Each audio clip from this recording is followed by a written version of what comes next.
이번 영상은 의화단 운동과 신정개혁에 대해서 이야기해보도록 하겠습니다.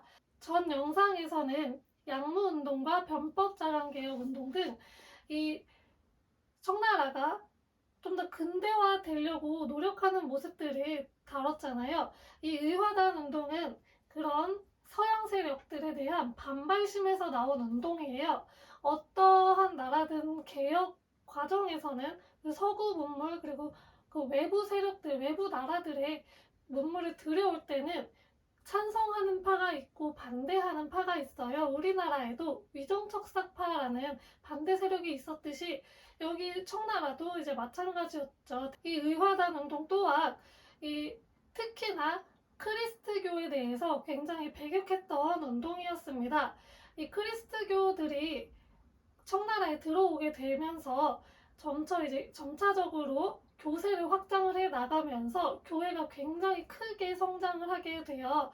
그러면서 교회들이 지방에서 강력한 권한을 행사하게 됩니다. 그러면서 원래 지방에서 권한을 행사하고 있던 신사층의 불만을 가져오게 되었습니다.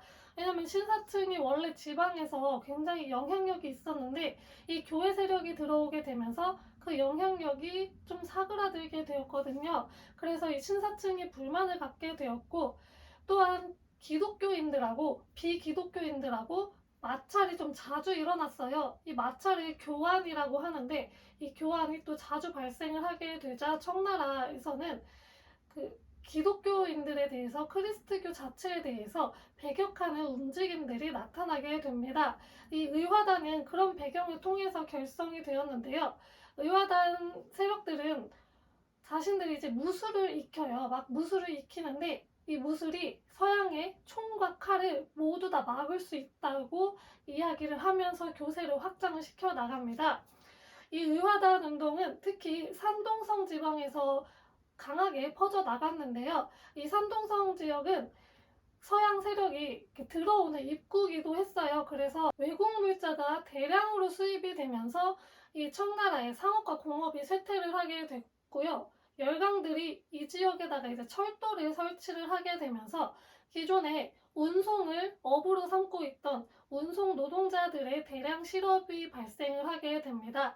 그리고 이 지역 또한 크리스트교에 대한 배격 운동이 같이 일어나게 되면서 배회 감정이 확산이 되게 됩니다.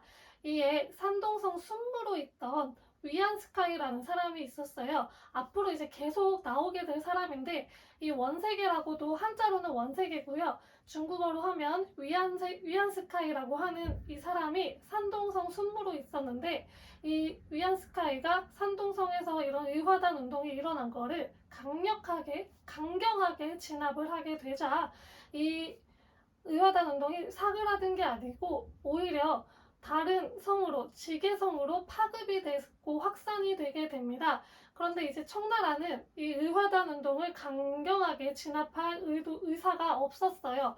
이에 서양 세력들이 이 크리스트교를 반대하는 운동이었기 때문에 서양 세력들이 좀 불만이 있었어요. 이들이 크리스트교뿐만 아니라 서양 물자, 서양 세력 자체를 부정했기 때문에 서양 세력들이 불만이 있었는데 이 청나라가 이 의화단 운동을 제대로 진압하려고 하지 않았기 때문에 서양의 8개 국가가 연합을 해가지고 이 북경을 침입을 하게 됩니다. 너무 손쓸 수가 없이 당하게 된 거죠. 그래서 신축조약이 결국에는 체결이 되고요. 이때 이제 외교부가 설치가 되고요. 청나라 수도였던 북경 베이징에 그 중국인이 거주할 수 없는 공사관 구역이 설치가 됩니다. 여기는 이제 중국인들이 거주를 할 수 없는 거예요. 그리고 이 배회단체, 외국 세력을 배격하는 단체에 중국인들이 가입하지 못하게 하고 또 그 단체 자체를 조직할 수 없게 하는 내용 등이 실려 있었습니다. 또한 이 북쪽에 대고포대라고 하는 포대가 있었어요. 이게 약간 이 북쪽 수도 지역을 좀 방어하고 있던 포대였는데 이 대고포대를 해체를 시켜버립니다. 이런 좀 굴욕적인 조약도 체결하고 청나라가 계속 서양 세력에게 당하고만 있다 보니까 보수파들도 이제서야 개혁의 필요성을 절감하게 됐는데 이미 너무 늦어버리기는 했죠. 그래도 개혁을 실시를 하게 됩니다. 36개의 신군을 만들고요. 창설을 하고요. 과거제를 폐지하고 해외 유학을 장려합니다.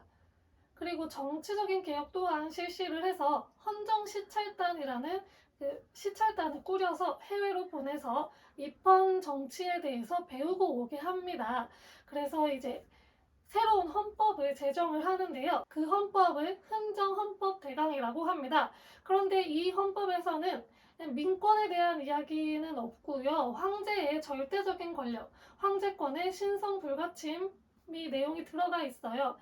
이 신사층들은 황제 권력, 전제왕권 이거를 원했던 게 아니고 입헌군주제를 원했거든요. 그래서 신사층들이 청원을 하게 됩니다. 입헌군주제 실시해달라. 그래서 이 청정부는 알겠다. 기간도 단축해주고 준비기간도 단축해주고 국회도 신설해주겠다라고 약속을 하지만 이 청원 단체들을 탄압을 하게 됩니다. 그런데 이후에 선통제라는 굉장히 어린 황위에 이제 오르게 되면서 이때 이제 순친왕이 섭정을 하게 되는데요. 이 순친왕은 개혁을 계속 실시를 했다기보다는 굉장히 보수적으로 다시 되돌려 버립니다. 그래서 내각을 황족 중심으로 내각을 구성을 하게 되면서 신사층이 굉장히 불만을 가지게 되고 결국에 이 신사층들이 이후에 신해혁명의 주도적인 세력으로 성장을 하게 되었습니다. 이렇게 이번 영상에서는 의화단 운동과 신정개혁에 대해서 간단하게 살펴보았습니다. 다음 영상에서는 드디어 청나라가 멸망을 하고 중국 최초의 공화국인 중화민국이 세워지게 되는 신해혁명에 대해서 이야기해 보도록 하겠습니다. 감사합니다.